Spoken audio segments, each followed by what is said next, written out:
Hello, Courtney Jimenez here. I am doing a saphenous blood draw, task 13 on a dog patient here.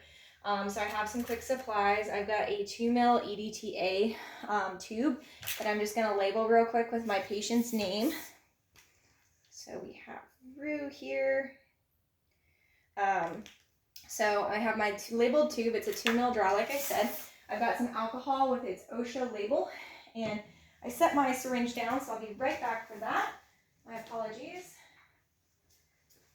Okay. So then I have my syringe. It's a 3 cc syringe. I've broken the seal on. Actually, I'm just gonna block me for that. Okay.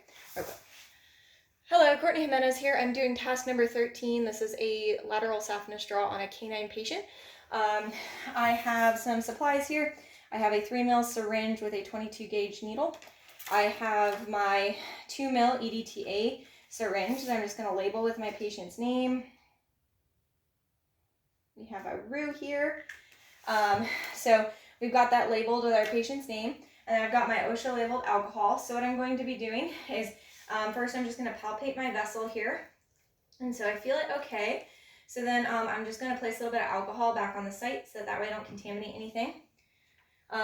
Then I'm going to just make sure, again, my needle's on tight and that my seal is broken on my syringe. I'm going to make sure that I go in bevel up, and then I'm going to gently draw back to not cause any lysis of the blood. So I'm just going to gently pull back so I don't cause the vessel to collapse or anything like that. And then I have about 1 ml in here. All right. And then I'm going to pull out of the vessel, and then I will provide, and then I will hold over the site so that way I don't have any bruising or cause any issues there. So if you could go ahead and release pressure on the leg from holding off, I'm going to then pull out my needle and then apply pressure. And then my assistant here will hold off on that position just to prevent any hematomas from forming. I'm then going to place my mil of blood into my EDTA tube and just let it suck it up.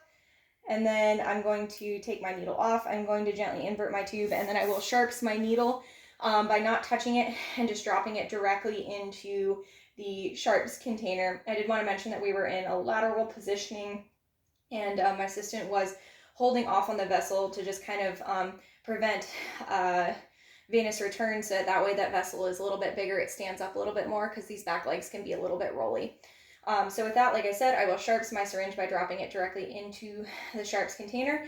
I've just been gently inverting my tube. My tube is labeled, and we didn't cause any hemolysis or allow the blood to clot before removing the blood and placing it in the tube, so we will be able to use it for chemistry purposes.